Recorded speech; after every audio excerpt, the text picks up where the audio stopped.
Hello my dear student, welcome to BSA. आप देख रहे हैं अपना मनपसंद यूट्यूब चैनल ब्रजेश साइंस अड्डा।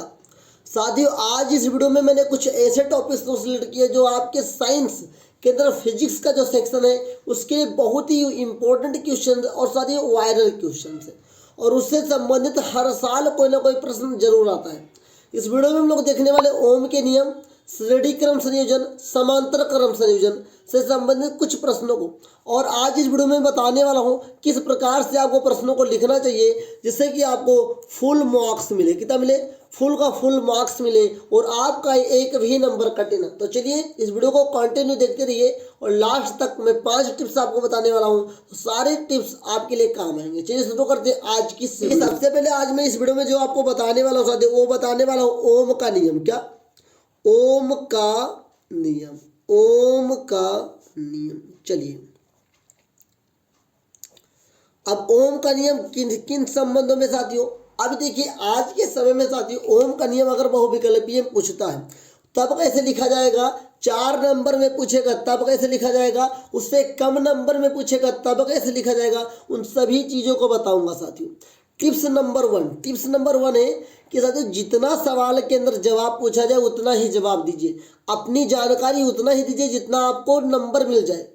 ज़्यादा जानकारी देने की जरूरत नहीं है साथियों। एग्जामिनर ऑलरेडी पढ़ा लिखा है, ओम का नियम पूछा गया। बहुत लड़के क्या करते हैं, ओम का पूरा इतिहास लिख आते हैं, लेकिन ओम ने क्या किया वो नहीं लिख कर आते हैं। इसी से पूरा का पूरा नंबर उनका कैंसिल हो जाता है साथियों।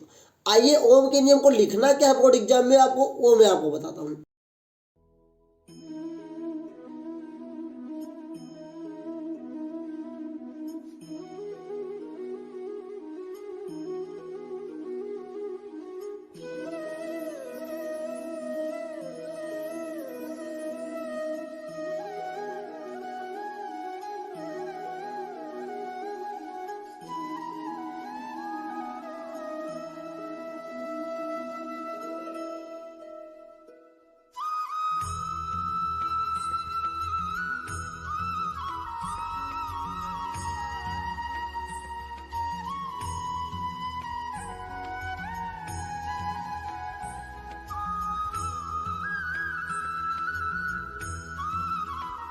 बच्चे मुझसे पूछें क्या सर जी इतना लिख कर आएंगे नंबर मिलेगा? मैं कहता हूँ साथियों इतना लिखने से आपको नंबर नहीं मिलने वाला है।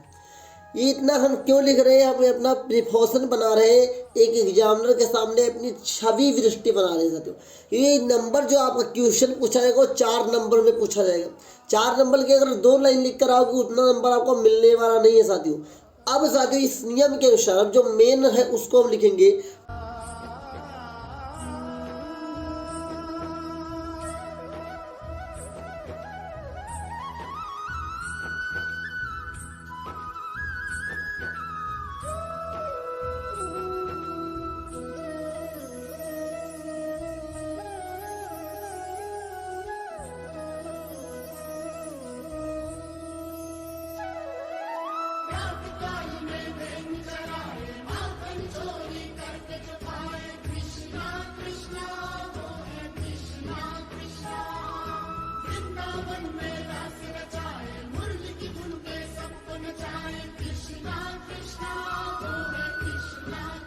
होती है डबल इन्वर्टेड कॉमा बंद कर देंगे। इसका मतलब क्या हुआ?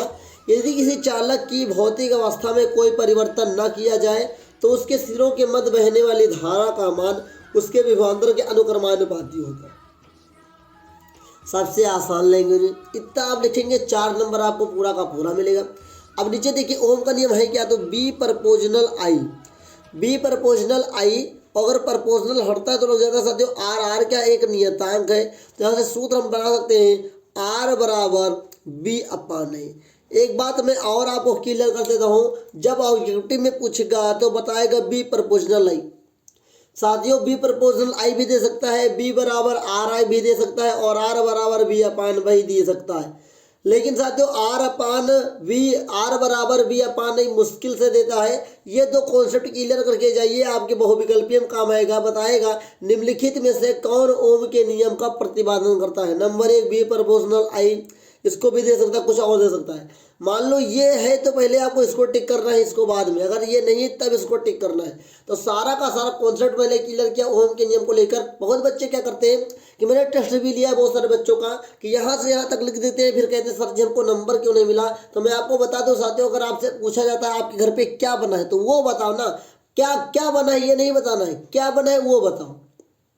दाल चावल रोटी सब्जी बनाई है बताओ। तो इसमें पूछा ओम का नियम, आपने इतना तो लिख दिया वो सही है, लेकिन अगर मेन चीज नहीं लिखोगे भैया तो उसको नंबर कैसे आपको मिल जाएगा, क्लियर नहीं होगा आप क्या कहना चाहते हैं। तो ओम के नियम को अगर आप पूरा लिख कर आते हैं 4 नंबर के साथ एक क्वेश्चन आएगा बोर्ड एग्जाम में, पूरा का पूरा सही करके आइए, बोर्ड एग्जाम में 4 नंबर आपके जरूर होंगे।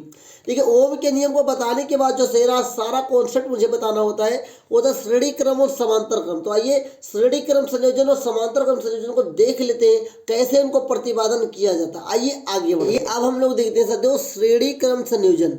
श्रेणी क्रम संयोजन का उपयोग हम लोग वहां पर करते हैं साथियों जहां पे हमें कम वोल्टेज के बल्बों को जलाना होता है, जहाँ पे कम वोल्टेज के बल्बों को जलाना होता है, ये तो उपयोग हो गया। श्रेणी क्रम के एक नुकसान भी होता है कि यहाँ पे साथियों विद्युत का ज़्यादा हनन हो जाता है। अगर हम एक ही श्रेणी में एक ही लाइन को काफ़ी सारे बल्बों के संग जोड़े हुए हैं और हमें एक बल्ब की ज़रूरत है तो सभी बल्ब जलेंगे साथियों, इसलिए हमें यहाँ पे बिजली की ज़्यादा खपत हो जाती है। लेकिन श्रेणी क्रम का एक फ़ायदा होता है कि छोटे वोल्टेज के बल्बों को जलाया सकता है।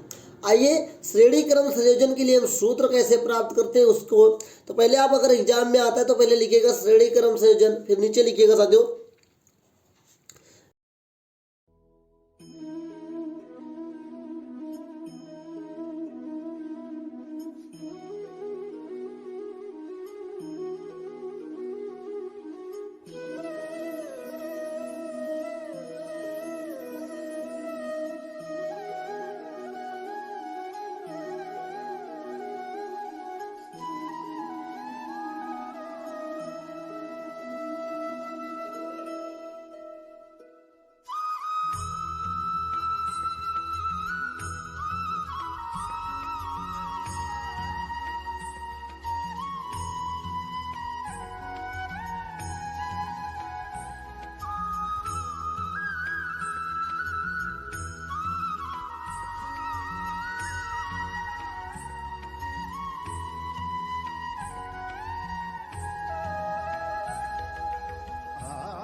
आप करते तो आपका पूरा का पूरा स्कोर होगा और नंबर आपका बढ़िया मिलेगा साथियों। अब देखिए कहता है कैसे ओम का नियम क्या होता है, बी बराबर आई आर होता है, आप सभी लोग जानते हैं बी बराबर आई आर।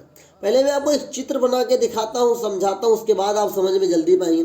3 प्रतिरोध क्या है, देखिए एक प्रतिरोध हम ऐसे ले लेते हैं साथियों, समझने के लिए 3 प्रतिरोध हम ले लेंगे। चलिए 3 प्रतिरोध हो गए, ओके। अब देखिए ध्यान से साथियों, ध्यान से देखिएगा तभी आप अच्छे से समझ पाएंगे और डाउट मत रखिएगा अपने दिमाग में। ऐसे इसको लेकर जाएंगे, ओके, इसको ऐसे लेकर आएंगे साथियों, इसको ऐसे जोड़ देंगे। अब हम यहाँ पे प्लस रखते हैं, यहाँ पर माइनस रख देते हैं साथियों, ओके। अब ये क्या, ये R1 का मान है साथियों, ये R2 का मान है और ये R3 का मान है, ओके। यहाँ से लेकर यहाँ तक जो है ये वोल्टेज का मान हो जाएगा, V हो जाएगा, ओके साथियों।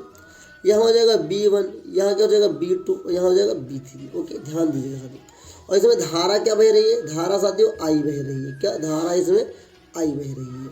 आई होप आप समझ गए होंगे। चित्र बनाने से क्या होता है, आपका स्कोरिंग पार्ट जल्दी से बढ़ जाता है। तो अभी आपने क्या देखा कि B बराबर आई आर, अगर B बराबर आई आर है साथियों, इसमें आपको क्या देखने को मिल रहा है कि इसमें साथियों I कांस्टेंट है, I एक ही बह रही है, मतलब I समान है सभी प्रतिरोधों के लिए। तो अगर B बराबर I है तो साथियों क्या हो जाएगा, B1 बराबर हो जाएगा IR1 हो जाएगा, B2 बराबर क्या हो जाएगा IR2 हो जाएगा, ओके। ध्यान दीजिएगा तभी आप समझ पाएंगे अच्छे से साथियों। फिर B3 बराबर क्या हो जाएगा IR3 हो जाएगा, इसको हम लोग ऐसे छोड़ देंगे। अब देखिए कुल प्रतिरोध लिखेंगे, परिपथ का कुल प्रतिरोध, परिपथ का कुल परिपथ का कुल विभवांतर, कुल विभवांतर, ध्यान दीजिएगा क्या होता है, V बराबर होता है V1 plus B2 plus B3। अब बी बराबर हम पहले भी आपको बता चुके हैं आई आर होता है, तो आई आर यहाँ पर हम लोग रख लेंगे साथियों। और बी वन बराबर आई आर वन हो जाएगा, बी टू बराबर आई आर टू हो जाएगा, बी थ्री बराबर आई आर थ्री हो जाएगा। अगर आप थोड़ा सा भी दिमाग लगाएंगे साथियों तो यहाँ पे आई आर हम लोग ऐसे रख सकते हैं।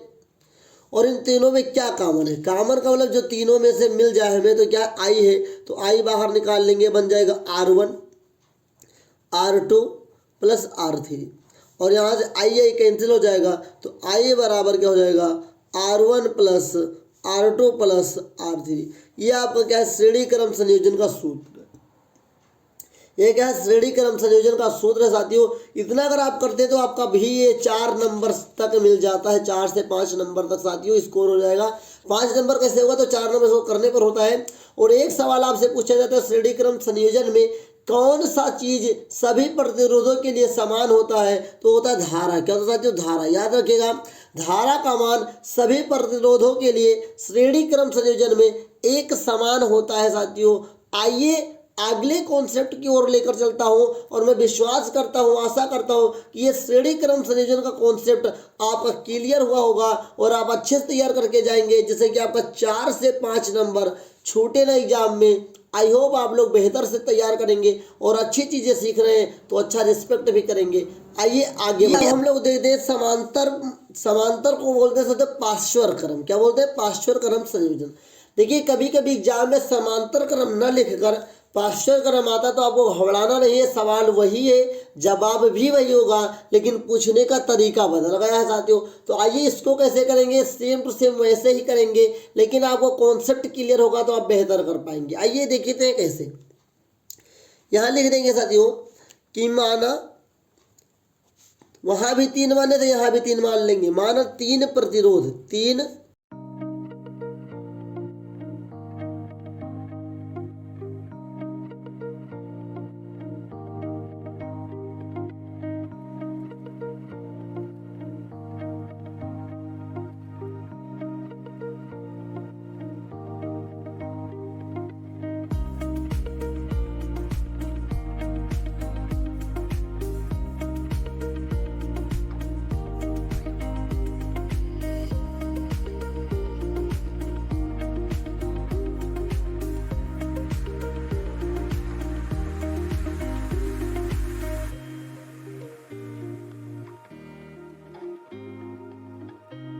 ध्यान दीजिएगा। ओम का नियम क्या होता है साथियों, बी बराबर आई आर होता है। इतना तो आप पढ़ भी चुके हैं, कोई डाउट नहीं है।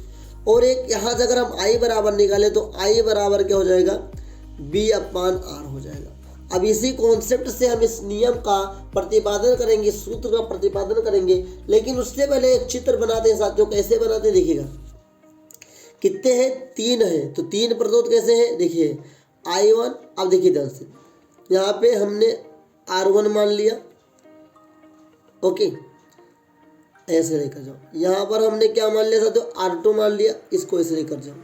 यहाँ पे हमने क्या मान लिया, R3 मान लिया, ओके इसको ऐसे लेकर जाएंगे, इसको ऐसे लेकर जाएंगे और इसको ऐसे लेकर। ये हमारे प्रतिरोध हो गए। अब इनका हम लोग संयोजन कर लेंगे साथियों। क्या करेंगे, संयोजन कर लेंगे। ध्यान से देखिएगा, आप तभी अच्छे से समझ पाएंगे जब आप अच्छे से समझेंगे। इसको समझने की कोशिश कीजिए, जरूर आप समझ पाएंगे। यहाँ पर हम एक वोल्टेज लगा देंगे। क्या लगा देंगे, पहले ये R1 है साथियों, ये आपका R2 है, ये आपका R3 है, और धारा ऐसे बह रही है साथियों, ऐसे ऐसे ऐसे बह रही है। तो ये I1 मान लेते हैं, ये I2 है, ये I3 है। वोल्टेज क्या होता है साथियों, इसमें समान रूप से बहती रहती है साथियों। अब देखिए, अगर इनके बीच में हमें वोल्टेज को रखना होगा तो हम वहाँ पहले भी रखें, तो यहाँ भी पहले रखेंगे। यहाँ आपका वोल्टेज हो जाएगा, यहाँ पे कुंजी बना देते हैं, यहाँ पे एक अमीटर लगा देते हैं साथियों। और ये क्या है, प्लस है, ये माइनस है, और कैसे इधर की ओर जा रही है क्या, विद्युत धारा। आई होप इस चित्र को आप समझेंगे तो आपका एग्जाम में बेहतर होगा। चित्र बनाने से साथियों कम से कम एग्जामिनर का इंप्रेशन बढ़ता है, 1 से 2 नंबर बढ़ने के चांसेस रहते हैं। अब देखिए आई बराबर क्या हो गया, बी अपान आर साथियों। तो I1 बराबर क्या हो जाएगा, I1 बराबर हो जाएगा बी अपान R1। I2 बराबर क्या हो जाएगा, बी अपान R2 हो जाएगा। और देखिए I3 बराबर क्या हो जाएगा, बी अपान R3। ये तो आपका कॉन्सेप्ट क्या हो गया कि जो हमारा इसमें बह रहा है ये लिख दिया।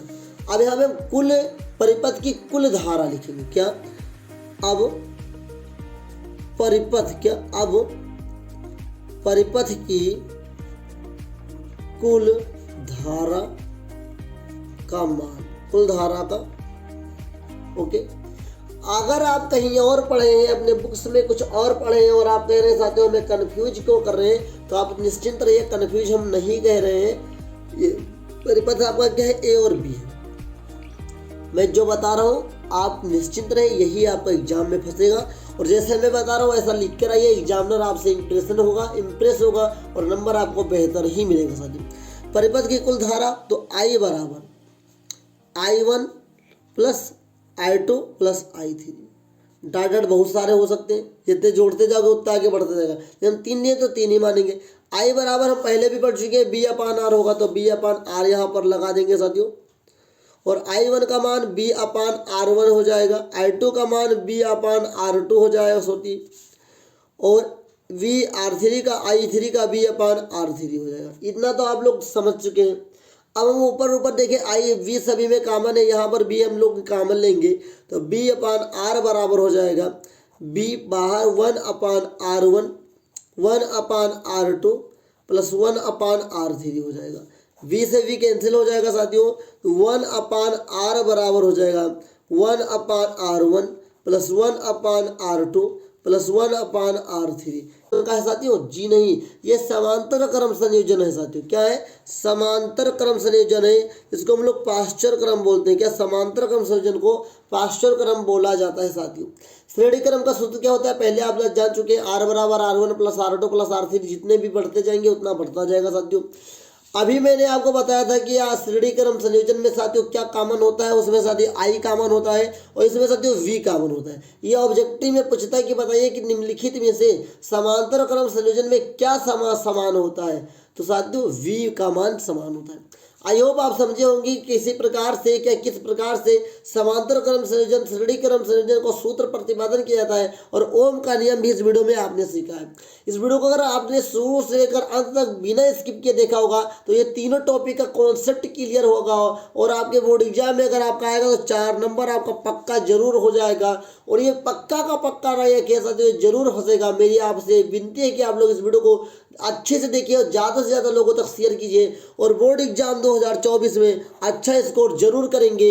लेकिन उससे पहले आप लोग प्रैक्टिस जरूर कीजिए, रिवीजन कीजिए। मिलते हैं एक नेक्स्ट इन्फॉर्मेटिव वीडियो के संग, तब तक के लिए देखते रहिए अपने मनपसंद यूट्यूब चैनल को।